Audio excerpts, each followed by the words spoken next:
Hey guys, welcome back to my Astrology and Crime series videos. This episode, I'm talking about Shannon Watts specifically. Rest in peace to her and her children. This case is just crazy how this man could just flip like that.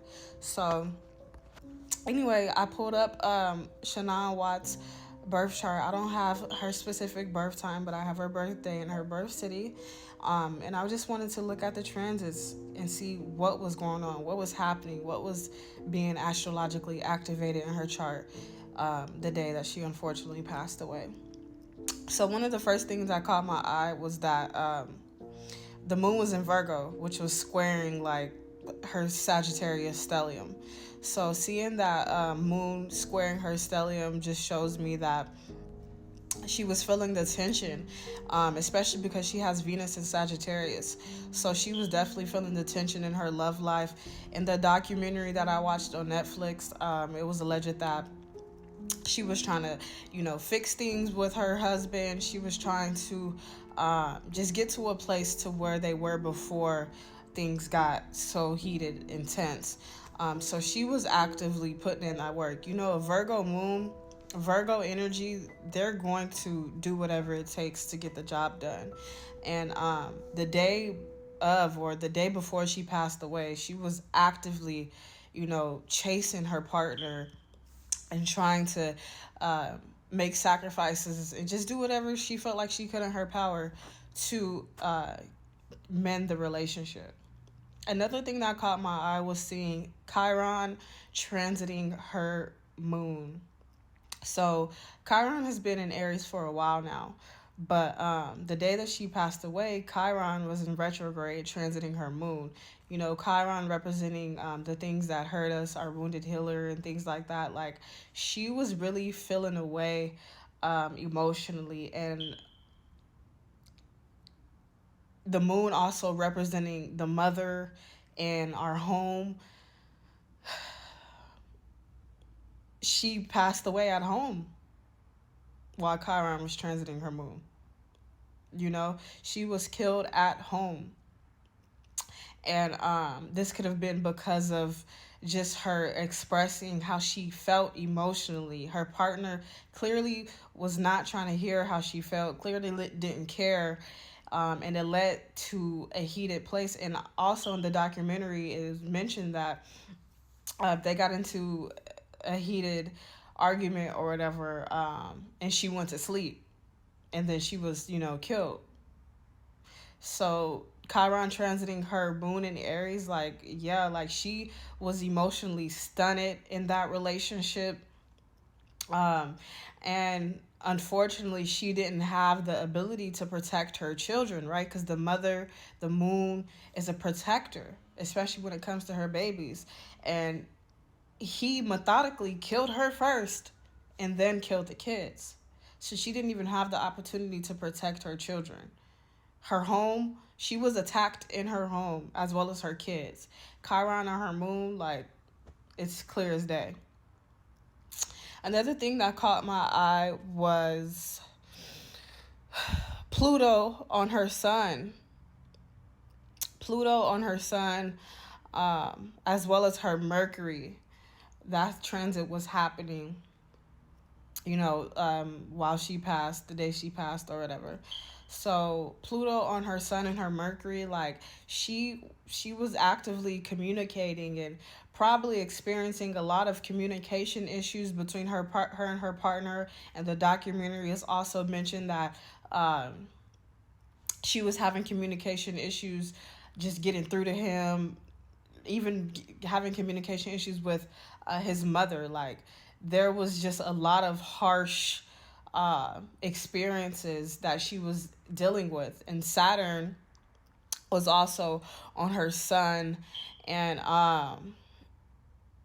her Mercury when this happened. So, Saturn is a harsh planet at times, as well as Pluto is a harsh planet. So those two on her sun and her Mercury, she was really feeling the weight of what was on her mind. She was really feeling the bearer of that. She was probably feeling isolated, or probably feeling like she was under psychological or emotional attack throughout the relationship up until she passed away.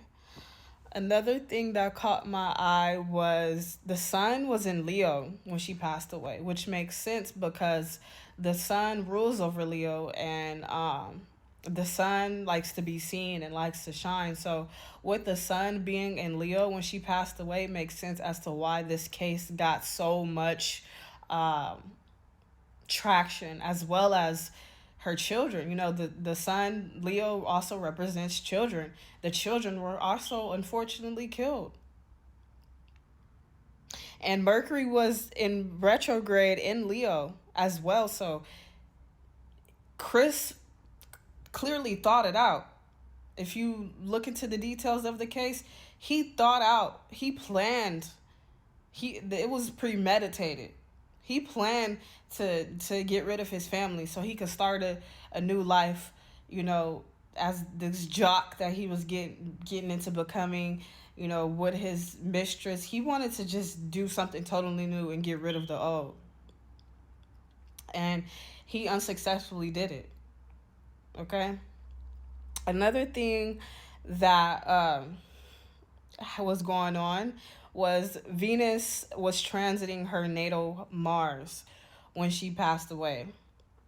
So with Venus on her Mars, again, this is back to her being a woman, Venus representing women. Venus is at home in Libra. Mars represents attacks and violence and war. She felt that war in her relationship so much so that she got killed, unfortunately. Right? She was attacked by her partner, by somebody she was in a relationship with. So we got to really be careful with what we're doing and what's going on while Venus Mars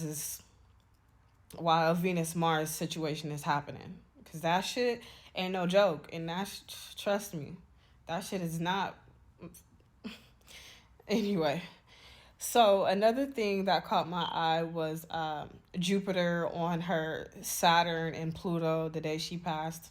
Again, Jupiter expands things. Jupiter highlights things. Jupiter has no bounds. So with Jupiter on her Pluto the day she passed away, shows, unfortunately, the lack of boundaries her husband exhibited. You know, he killed her. He didn't take no accountability. He tried to cover it up. He covered it up in an ugly, disgusting way. Jupiter and Scorpio on her Saturn and Pluto and Scorpio. Like, her death was not pretty. Her death was very ugly, and he tried to hide it. Another thing that I wanted to point out was her North Node in Gemini. Goes to show, like, all the facts, all the information about her death, about her, was going to be out in the open regardless of whether he tried to hide it or not. He was never going to be successful with that. Especially with her Saturn and Scorpio, because Scorpio is a sort of vengeful energy, and Saturn is like karma. So he got his. He's in jail. As he fucking should. Okay. Like, please share, comment, and let me know what case I should review next.